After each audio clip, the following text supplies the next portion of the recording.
Le Seigneur soit avec vous et avec votre esprit.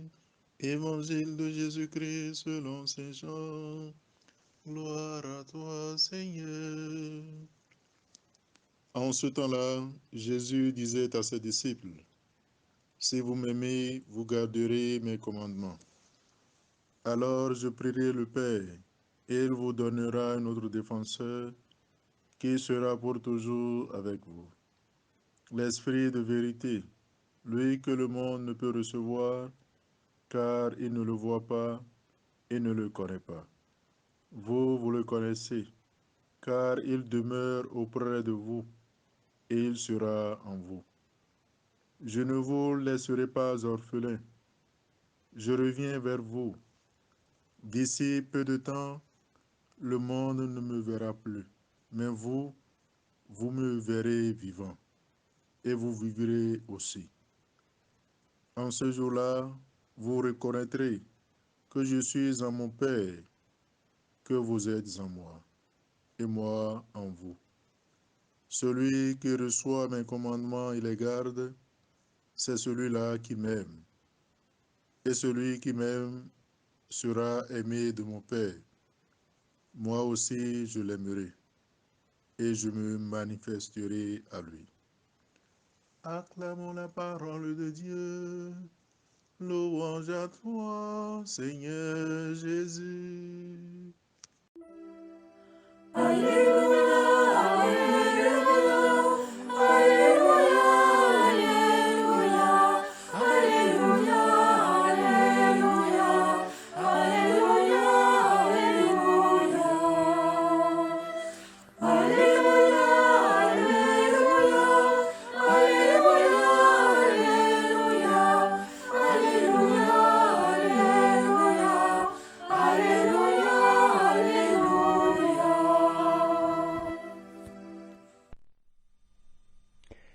Chers amis, l'Évangile nous livre aujourd'hui une parole de Jésus qui est le cœur même de la vie chrétienne. « Si vous m'aimez, vous garderez mes commandements ».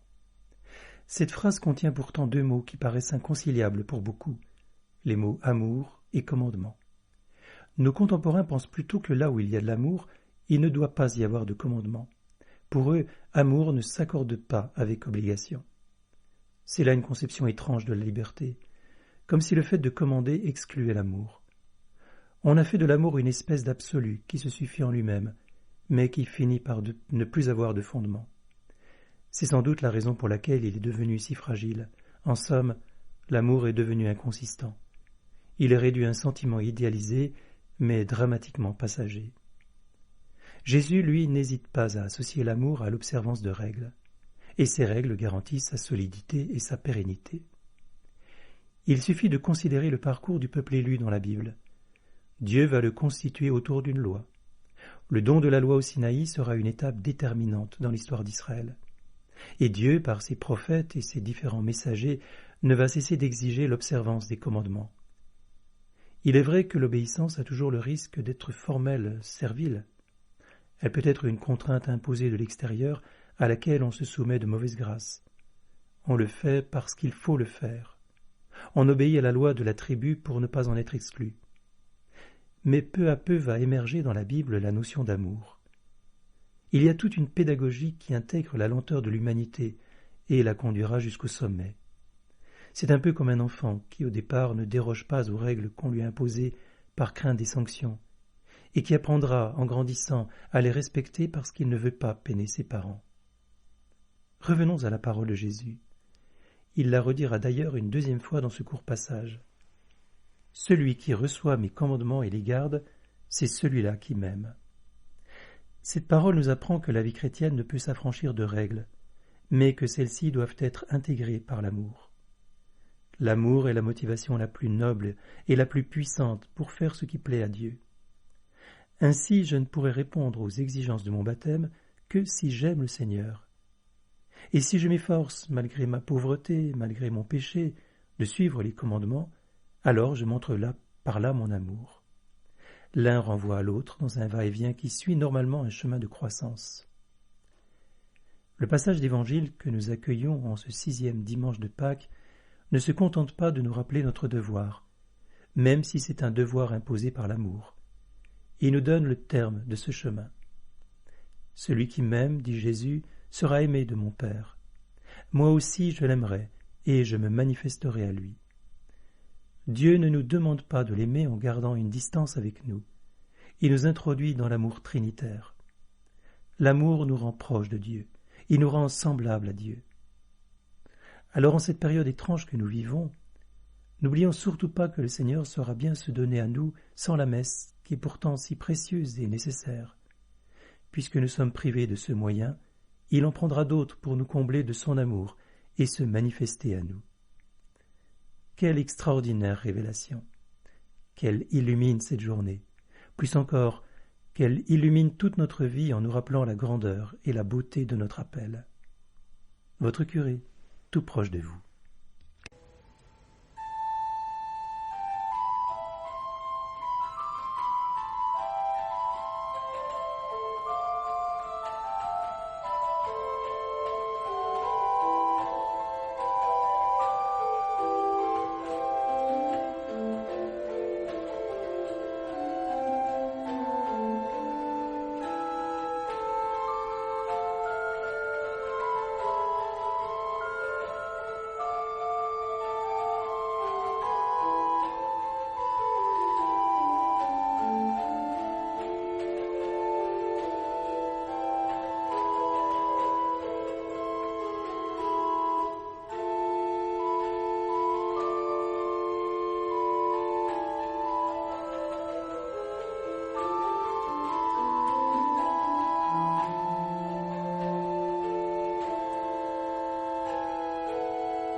Seigneur, en cette journée des chrétiens d'Orient, nous te prions pour la paix dans leur pays et dans le monde. Donne à nos frères et sœurs d'Orient, surtout de Syrie, d'Irak et de Libye, de garder l'espérance et de croire en un avenir meilleur sur leur terre. Toi qui abomis d'envoyer l'esprit à ceux qui te plient en honneur, pour attendre toi, voici l'offrande de nuit. Le 13 mai, nous avons fêté Notre-Dame de Fatima, chère aux Portugais. Cette année, ils ne peuvent pas se réunir chez nous au Mont-Roland, ni au Portugal, à Fatima. Seigneur, nous te prions, par l'intercession de Notre-Dame de Fatima, pour les Portugais et pour notre monde, qu'elle tourne vers tous, dans les difficultés actuelles, son regard de miséricorde. Toi qui abomis d'envoyer l'esprit à ceux qui te plient en honneur, pour attendre toi, voici l'offrande de nuit. Seigneur, nous te prions pour tous ceux qui ont des responsabilités, qu'ils sachent prendre des décisions de solidarité pour soutenir tous ceux que l'épidémie a fragilisés.